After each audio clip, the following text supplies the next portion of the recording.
47s, and the AWP in the hands of Zywood. He's currently 17 and 16, not quite like the performance the last time around here on Mirage, but replicating that, of course, back-to-back. 47s, and the AWP in the hands of Zywood. He's currently 17 and 16, not quite like the performance the last time around here on Mirage, but replicating that, of course, back-to-back is just kind of unrealistic. NIP did a good job of sort of shutting him down that first half. He hasn't really had that much impact on the T side as you're expecting, and again he is shut out by Knock. Now the flashbang landed, but Nort gets the kill while blind. Now Apex was throwing some nades out towards A. He threw the lurk smoke, but he's coming back to B. That was just to try and keep those A players guessing. Rez is still in the top of connector though. Always a strong spot to be at the start of the round, but as soon as those smokes start to fade, you do feel quite open, so he's falling back. And that means it's probably down to Plopsky this time, anchoring the B site. Last time it was Twist, this time it's Plopsky, and he's caught early. Yeah, he doesn't get anything. And now the attack from Vitality is looking deadly. Oh, one kill from Hampus. That's not really ideal because still locked out of the site is Knock. The utility being used up. And still 3v3. The one kill is certainly enough to keep it even. And now Rez's turn to try and do something from short. He has a decent position coming in here. No one's actually looking this way. They have got Apex just holding if Rez is to walk around the corner, and he's just transitioned to this direction. Rez still wins the duel, but it's Masuda quick on the trade. Still at 2v2. And Equilibrium still on the server right now, and the post-plant positions are solid from Vitality. Masuda popping off another kill collective for him, and the time is ticking. Twist needs to go now. Needs to go for the defuse, and Shocks in the apartments has a good angle. The smoke, what? What is that shot from Twist? No time for the defuse, but that is lightning fast from Twist. Oh, you almost feel bad for him after he lands that shot that he can't win the round. That's filthy. That was a quick scope into the face. I don't even know how this is human. That's just disgusting. That is just disgusting, Alex. That made me scream. And well, 10 rounds on the board for NIP is all they have, and unfortunately after that, it still is the round loss. So attack time are having to come through. NIP once again, the headsets will come off. I'll talk about what's going on right now and trying to just stay calm and collected going into these final few rounds. Can they pull it back against Vitality? Gotta say, it's very refreshing to see Vitality have such an even distribution of kills among their star players as well. Shock's having a good game. Apex, I don't think has been getting the most important kills in the rounds, but he's just quietly been racking up frags, quietly getting Vitality into positions in the first place, oftentimes towards the start of the round, putting them in those clutch scenarios. Masuta obviously having quite a few rounds where he's had impact, and Zywoo's always going to be having some impact of his own. So all four of those guys on the Vitality side showing up, and it's had to be a team effort here for Vitality to get them to this point. But that's what's brought them through to the 14-10 lead, to the bad buy for Nip, and the potential for round 15 here for Vitality. Nip go all in on this round, and there's only one premium rifle to show for it. Twist holding on. Oh, the head spotted, but Zywoo quick on the trigger. A second kill for Vitality. Finally, a little bit of action going NIP's way. Rez and Nook stepping back in with the rifles, but it's not enough to keep them afloat. Still the man advantage with the Frenchman. Hampus, oh, the timing. Apex swings out, takes his head off his shoulders, and Rez trying to do some chip damage, but Apex turns and finds him as well. 15-10 for Vitality. Map point reached on Mirage. And this is the map pick of NIP. This is the map we said they had to win to fancy their chances of being able to pick up this series. But when we look at that second map, it heavily favors Vitality going into Nuke. So NIP is their comeback. Can they do it on MP9s? They have no rifles in play, just 4 MP9s and 1 Deagle. And an early start for Zywoo. The aggression is held on. Zywoo and Masuda getting 2 kills for Vitality. And that might just be the first nail of the final few into the coffin of NIP. That's always the risk when you're pushing Palace with the MP9s. That's oftentimes an angle the AWP will peak for the longer range fights, but the MP9s get caught at long range, not where you want to be. Now, Plopsky, if he gets the timing right, well, he's not going to get the timing right, so it doesn't matter. That world is not one we're living in. Hampus still sitting on B, but the Teague is going to have to land some headshots to have any chance. Yeah, Hampus holding on. Players dropping out of the window. Hampus doing a good job on the Deagle for 1 kill, but it was always going to be too much of a difficult task. It's going to be Vitality taking the win here. Twist just sitting back idly by the MP9. ZywOo's going to start walking into the market. Twist has got the cover of the cash register, and that is going to allow a kill onto ZywOo, but the rest of these 3 players should not be peeking him. And Apex secures victory as Vitality, they will take Mirage. The first map in the series goes in favor of the Frenchman. It was close in the first half, but in the second, Vitality showed their class, and the individuals from NIP just can't keep up. Yeah, just a couple of the stars not performing to the level you'd want them to, and I think that was the main diff flank. So just good awareness from ZywOo. Even though it's only 1 kill, it helps make all the difference. Speaking of ZywOo, again, a quiet game for him, 9 kills, but I don't think he'll care too much, considering Vitality are winning 12-6, and as long as they can win this one, as long as they can hold on against the Full Spy this time, they're going to be in such great shape. Yeah, that's the thing. This war of attrition that starts in the second half, it might just be won by Vitality here. And if it is, Alex, it looks like it might be enough to win the map, and the series will follow suit. So a very important round yet again for NIP. These are the deciding factors, and Mitsuda has just spotted Hampers drop in front of him. He will collect that initial kill for Team Vitality, but a couple of kills have come back in for NIP. Knock on the Deagle, Rez following up. And now, well, a 4v3 favoring NIP, so a chance to still win this round. Oh, ZywOo's position is great. Good headshot. Might be able to deliver even more damage here, but NIP aren't even going to clear out his position. He's been able to sneak into hell. And this is a spot that Nip might not be ready for. ZywOo's still wanting some action, but Nip have just pumped the brakes completely. 40 seconds left on the clock. They're not moving whatsoever, but they've got to make a move eventually. And finally, the Swedes are going to have to make up their minds. Twist is close to the A site, so that looks to be the final call. But there are 2 CTs in heaven right now, and ZywOo's one of them. Instant kill. ZywOo is just a wraith right now on the server. You don't know where he is. He's changing his position constantly. And Vitality, they just have such a beast on their team. 2 kills for ZywOo in this round and 13 for Vitality on the board.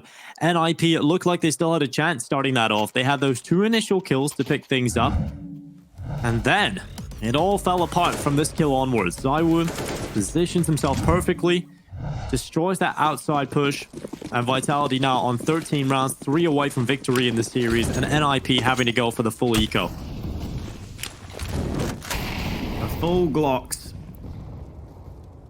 Flock of Glocks for Nip to try and swarm a site, to try and do something.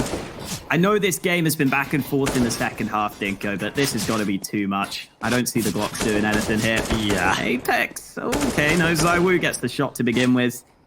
I mean, the Glocks are trying their best, Dinko, but this is not exactly Glock range, is it? ZywOo should have a field day towards outside. Yeah, these Glocks just never gonna be expected to do too much. Vitality is all about just style points, adding around to the tally.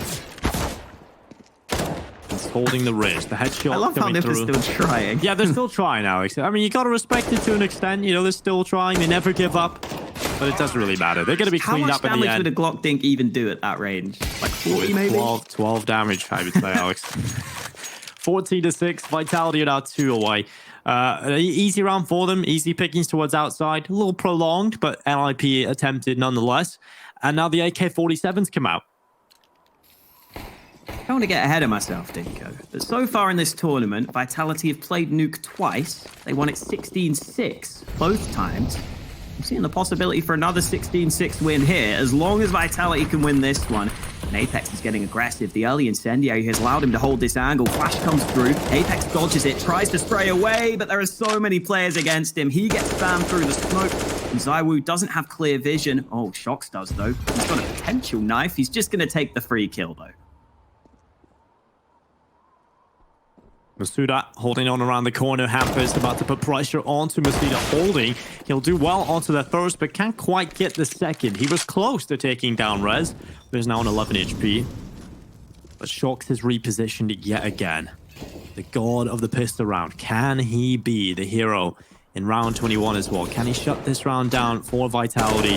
He's in a good position. He's being spammed. Completely worth the position, but the flank from ZywOo, the perfect timing. Plopsky pulls his rifle out of the way, and ZywOo with a second kill as well. Rez is alone. down and out in this round, 1 versus 3, and the dream for the 16-6 is still alive, but Rez looks to change that. He'll walk down the stairs, decon door open, and Rez just taking his time. He still has the bomb on his back.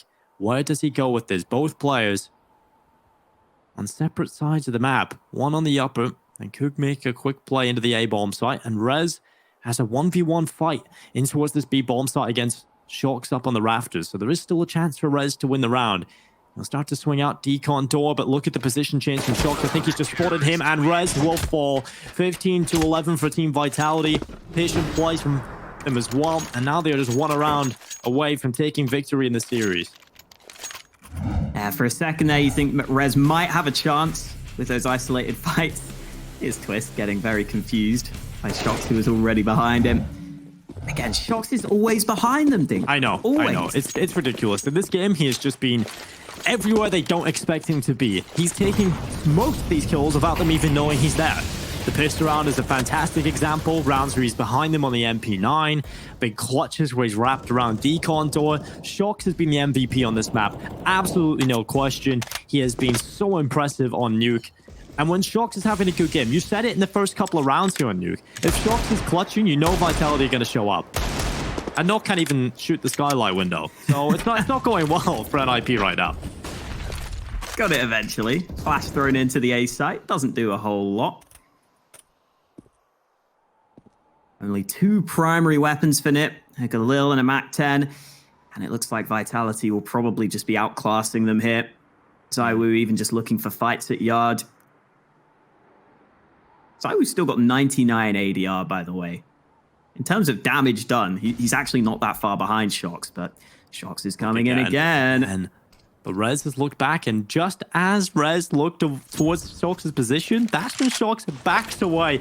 Everything is going right now for Shocks. And now the attack from NIP in towards this A-bomb site. Masuda now, his time to strike. Can he get anything done? RPK in the hold. Gets the 1 kill, but look at Masuda. He's behind this time, and it's 2 kills collected for Vitality. They'll be taking the win here against NIP. 16-6 on Nuke, 2-0 in the series. And it shocked the MVP of this map. A huge performance from him. He was always behind the Ninjas. And so far, the real test for NIP hasn't gone their way. Vitality just a head and shoulders above the NIP roster today. Yeah, definitely great. In Gold Nova matchmaking. But, yeah, didn't work. Now we're going back to 1919. Lecro shutting things down, having a bit of a quieter performance. But as we mentioned, like, it doesn't really matter when it gets to overtime. It's all about the individual rounds, and the fact that he's put them back even and almost kills off or up straight through the smoke. A little bit of light spam is enough to put him on death row. The incendiary primed. It goes down a little bit late, but he's got counter utility to stop the rush coming in. Now, ramp control is something that Heroic have been gathering up quite often. What they've done with it, though, hasn't been massively successful. Death row and final meal of bullets and shrapnel. Don't advise it. Tasty. Gone down just sweet for Borup. 12 HP, but they have made inroads behind the CTs towards lockers. Cajun realizing this, going out, anticipating that one of the T's is already perched up and trying to push around the railings of heaven. As we can see from our perspective, that would not be the case, and he actually just spots Cadian coming up. Imagine Cadian landed that shot. It would have been filth, but instead it's North. They're looking like they could convert this into a lead come the second time of overtime, or second half of overtime, I should say. Gade now up on the hut. Haven't seen him playing this position too regularly. That could catch Spawn off guard. AK round the corner as Nico comes in for an entry, but Gade will hold the line again. He's been dropped down and now fragged out. Burp showing his hand from heaven. 20 seconds to play with, and a 12 HP Burp has to try and fend off while his teammate goes for the plant. Bit of an off angle's been spotted by MSL, and now Tessis, who has a flank coming out through heaven, also has to contend with 2 more CTs on main, and he will stumble, falter, and slip away with a successful retake to follow it up. North will lead 2019. Oh, they've never led for long. I think only the second time in this match, and well, it seems like we might be leading our way further forward. This was a a pretty bold attempt. Wasn't that far away, but well, there is a reason that you don't shoot on ladders in Counter-Strike. There's also a reason why Cajun B was expecting somebody to jump out the outside of the building, and that's because it's a little bit more safer than the risky play. I said that they might be getting quite deep into the strat book, but that is a page that is meant to be locked away. Now, the trades are going to be the AWPers.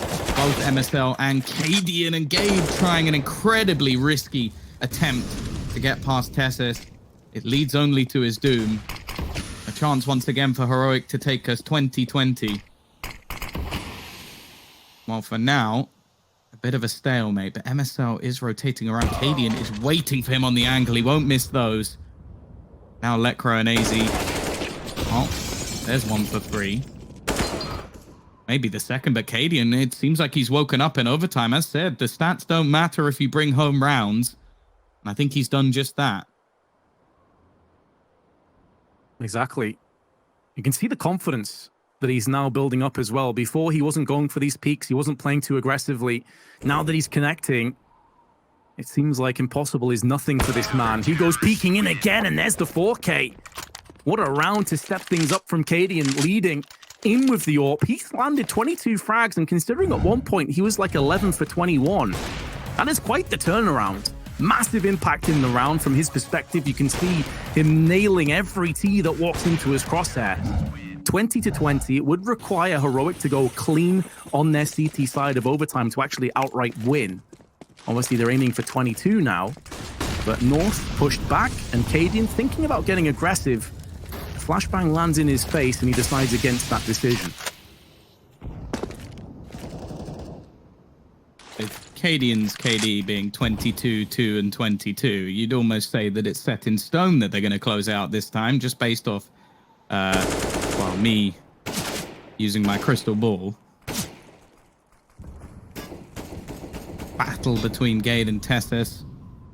Been a back and forth. Gade is going to give it another go. Tessus outfrags him slightly, but control of ramp has been something that both teams have actually challenged for quite significantly. We haven't seen a massive amount of outside takes over the last few rounds, but for AZ and Lecro, that's been the plan. They're going to try and split in towards this B site by the looks of it. Cadian rotating in to try and support, but MSL is posted up. The opposite of the previous duel we saw on the Molotov is well placed to force the AWPer back. Nico's put two players coming down. That spray transfer is delicious on Heroic. AZ and Lecro devoured whole. Never had a chance. And it could be more. Tessus now standing his ground, putting headshots down range. And it's nothing but success for Heroic. And now they have another map point. Third time's the charm. They've had a few of them. Never more than one. See if they have the right play to make this work. A 2-round streak, and normally that means that some issues might arise for the money of the loser of the 2 rounds, and that is the case. MSL only on a deagle. Gade the same. The remaining players do have their rifles available to them, and just look at the take outside. Lecro making a fast move, but look at the position of Nico. Storn out there alongside him, but he takes an awful lot of damage through the smoke. It's falling apart. They need a hero, and it's not coming. Gade, left alone, can only find a couple, and it is eventually gonna go the way of Heroic. Sure, that's what we expected from the get-go, especially considering the first half performance, but 22-20, that is not the performance we were expecting from Heroic overall. They get the job done in this. Yeah, maybe you need to go. Yeah, maybe you need to go shower after this one. I'll feel pretty dirty if this does end up working. Please. Elliot might quit the broadcast if this works. And they're getting straight up middle. They're closing the gap, and Cajun, Cajun. Justice has been served. Cadian goes down next. Oh. And just imagine, Tom, if in 15, 20 minutes time, we're in overtime, and this was the moment, this was the catalyst that started to bring North back into the game. Honestly, there's nothing I want more. Nothing. in this world right now, I just imagine, because that's the thing, even just in terms of a mentality thing, if you looked at the floor after you got all those kills and you went, every single one of those players was holding a P90. I feel like Cajun has to die with that fact. Like, he can't tell his team, it's like, oh yeah, no, they all had rifles, guys. He cannot let them know that that is what Heroic just attempted, because that is the ultimate disrespect.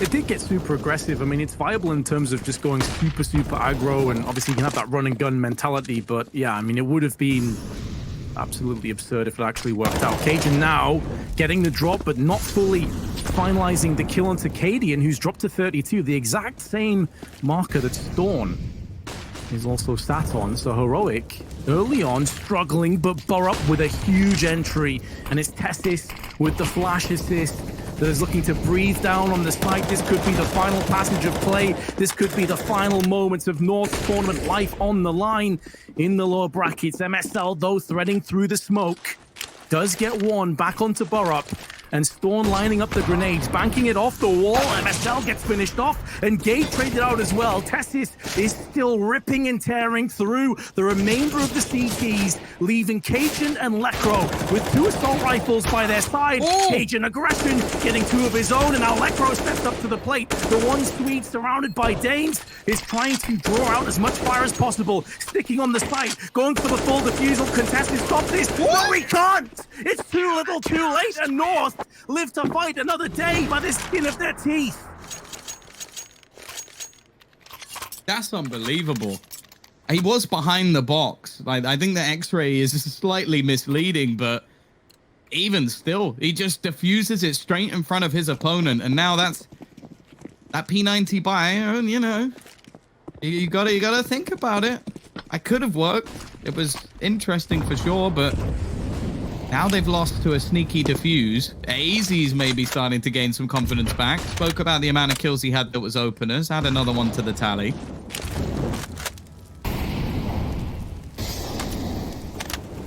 It would be the ultimate karma. Fortunately, the world isn't always fair. Or just, I guess you could say. But at least North are starting to fight back. The confidence they've gained, I'm sure, will help them in the next few rounds. Of course, all Heroic need to eliminate them is one of the next 5. We've seen many a time they've came back from a deficit Storm, while Flashbang still connects Centermass onto Gate and Borup up close. Make sure that aggression has been tempered and diluted. And with time left, Tom, they're not going to be fully executing on A. They're switching it up. Nico's acting as the linchpin, the foundation they can pivot off. He's over on the B side of the map. There's only one here, which is Lekro, who may look for information at the cost of his life. And if he falls, it's likely this round, and indeed this best of 3 will follow. Smoke down, 30 seconds. 2 of the 3 remaining CTs are now over on B. Now the nades start to come in. Now the push starts to come into play, and Cajun using that smoke, wrapping behind the T's. He had such a good nuke performance, and he's keeping it going here, keeping his team in this map, in this best of 3, in this tournament. But Storm has now dealt him a crippling blow, and it's down to MSL. It's a good molly, but the AK headshot connects, and that will be all she wrote. North have been eliminated. Well, it was an incredible T-side, it has to be said. Sure, there were a couple of pieces in there that might have seemed hilarious. The only clean round won by North was against P90s, and then a ninja diffuser.